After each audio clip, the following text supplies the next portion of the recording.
এঁচোড় আর আলু আমি নুন দিয়ে আর হলুদ দিয়ে সিদ্ধ করে নিয়েছি। আমি আজকে এঁচোড়ের কোপ্তা বানিয়ে দেখাবো তোমাদের। তোমরা তো কাঁচকলার কোপ্তা খেয়েছো, আজকে আমি এঁচোড়ের কোপ্তা বানিয়ে নেবো। তার জন্য আমি এঁচোড়টা সিদ্ধ করে নিয়েছি। এবার দেখতে থাকো আমি কী কী উপকরণ দিয়ে মাখতে। এখানে দেখো পেঁয়াজ নিয়ে নিয়েছি, এখানে নুন, এখানে হলুদ, এখানে গুঁড়ো লঙ্কা আর এখানে কালো জিরে আছে। আমি এই সব উপকরণগুলো এর মধ্যে দিয়ে দিই। এখানে দেখো আমি জিরে, ধনে, শুকনো লঙ্কা, পেঁয়াজ, টমেটো, আদা, রসুন সব বাটা আছে, আমি এর মধ্যে দিয়ে দিচ্ছি। এখানে দেখো দিয়ে দিচ্ছি গরম মশলা। এইগুলো আমি সব উপকরণগুলো মেখে নিচ্ছি। আমি এই সব উপকরণগুলোকে মেখে নিচ্ছি। মেখে নিয়ে এখানে দেখো আমি ভালো করে মেখে নিয়েছি। আর এটা বেসন আছে, আমি 11টা বেসন দিয়ে দিচ্ছি। এটা দেখো আমি ভালো করে মেখে নিচ্ছি, নিয়ে গোল গোল করে নেব। এখানে দেখো আমি ভালো করে মেখে নিয়েছি আর হাতে একটু তেল লাগিয়ে নিচ্ছি। তেল লাগিয়ে এরকম গোল গোল করে নেব। তোমরা যেরকম পারবে গোল করে নেবে, বড় ছোট তোমাদের যেরকম সাইজ পাবে তোমরা সেরকম সাইজে করে নেবে। এ দেখো আমি এরকমভাবে গোলগুলো করে নিচ্ছি। এখানে দেখো আমি সবগুলো গোল গোল করে নিয়েছি। আর এখানে কড়াই তেল গরম করে নিয়েছি। আমি এগুলো এক এক করে ছেড়ে দেবো। এগুলো দেখো আমি লাল লাল করে ভেজে তুলে নেব। আমি এগুলো দেখো এক সাইড হয়ে গেছে, অপর সাইডগুলো উল্টিয়ে দিচ্ছি।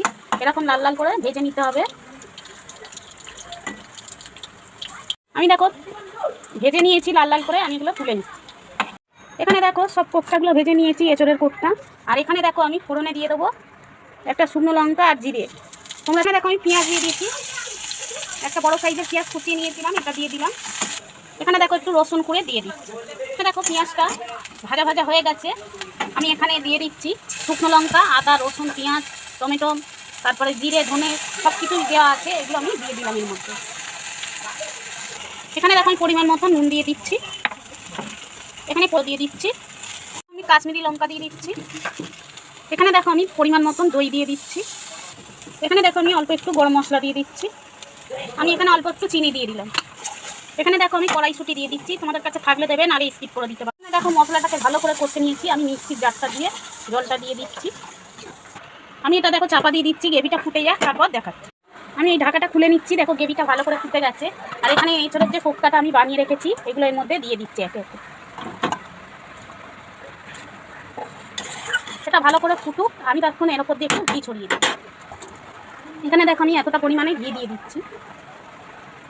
যারা এঁচোড় চিংড়ি খাও তোমরা এঁচোড় চিংড়ি ছেড়ে একবারই এঁচোড়ের কোপ্তা বানিয়ে খেয়ে দেখবে, এঁচোড় চিংড়ি ভুলেই যাবে। তাহলে দেখতে পেলে কত সুন্দর এঁচোড়ের কোপ্তা বানিয়ে ফেললাম। তোমরা কিন্তু এই এঁচোড়ের কোপ্তা দিয়েই ভাত খেয়ে ফেলবে।